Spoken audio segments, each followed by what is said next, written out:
Shalom Bapak Ibu Saudaraku yang dikasihi oleh Tuhan. Berjumpa kembali di Usapi GKJ Margoyudan pagi ini. Doa serta harapan saya Bapak Ibu Saudara dalam keadaan yang baik, sehat, damai sejahtera dan berlimpah kasih Tuhan. Kita akan membaca dan mendengarkan firman Tuhan.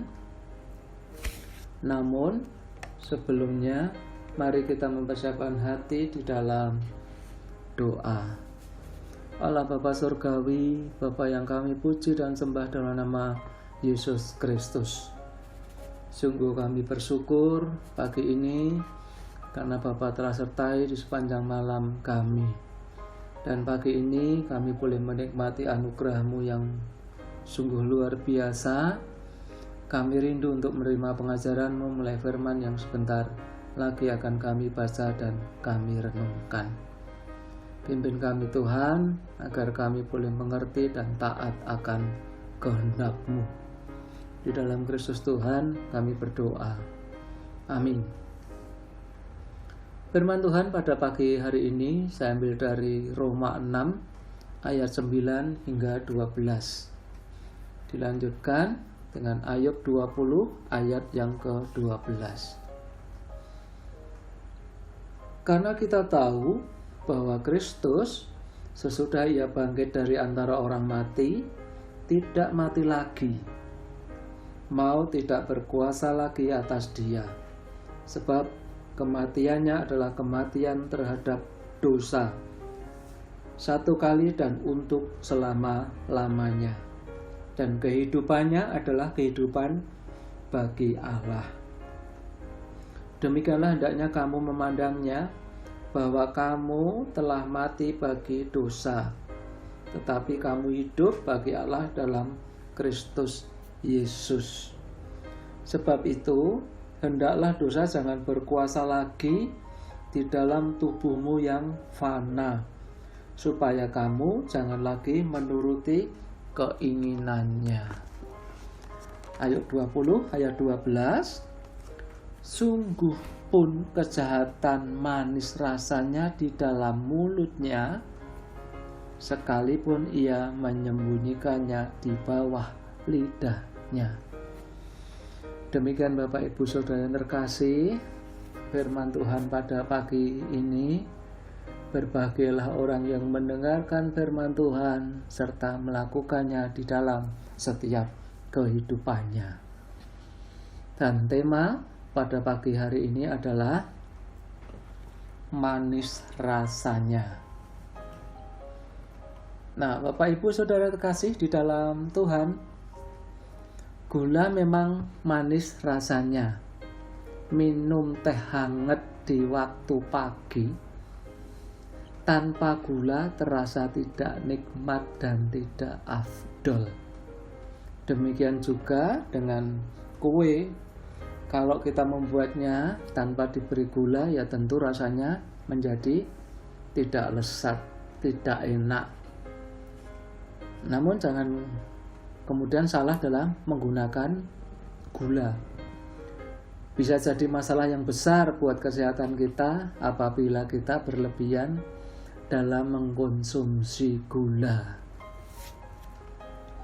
Banyak terjadi di sekitar kita, saudara-saudara kita, sesama kita yang terkena sakit karena berlebihan dalam mengkonsumsi gula. Bapak Ibu, ini hanya ilustrasi saja bahwa suatu hal yang rasanya enak, manis, tentu membuat kita ingin merasakannya lagi. Nah, Bapak Ibu Saudara terkasih di dalam Tuhan, sering kita melihat juga saudara seiman kita yang jatuh di dalam dosa, melakukan perbuatan yang menyimpang dari kehendak Tuhan.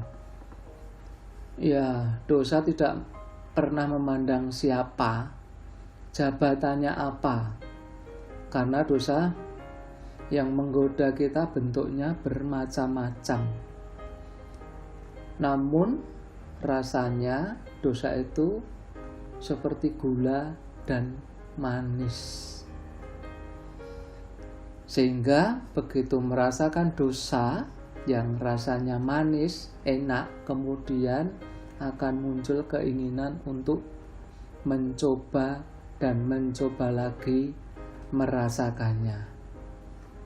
Dan akhirnya manusia itu jatuh ke dalam dosa.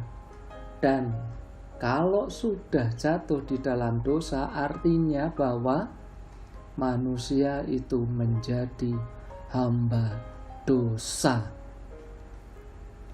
Tertulis di Yohanes 8 ayatnya yang ke-34. Kata Yesus kepada mereka, "Aku berkata kepadamu, sesungguhnya setiap orang yang berbuat dosa adalah hamba dosa." Manusia menjadi terkungkung dalam dosa, yang pada hakikatnya dosa hanya akan mendatangkan hukuman malapetaka yang kemudian akan menuntun manusia ke jalan menuju kebinasaan.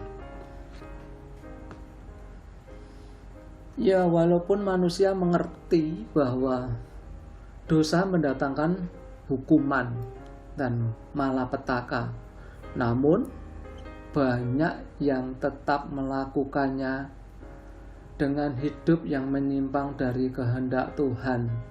Manusia melakukannya dengan mengeraskan hatinya untuk tetap melakukan hal-hal yang menyimpang dari kehendak Tuhan. Ya, karena manusia sudah merasakan betapa manisnya dosa, betapa enaknya dosa, manusia tidak menyadari bahwa di balik rasa manis, enak, lesat dari dosa itu mengandung satu jebakan yang sungguh-sungguh mematikan dan mengerikan. Jangan pernah berkompromi dengan dosa, karena Tuhan selalu mengingatkan kita untuk tetap selalu berhati-hati dan berjaga-jaga. Bapak, Ibu, Saudara yang terkasih di dalam Tuhan, tetaplah teguh di dalam iman dan setia kepadanya. Tuhan memberkati.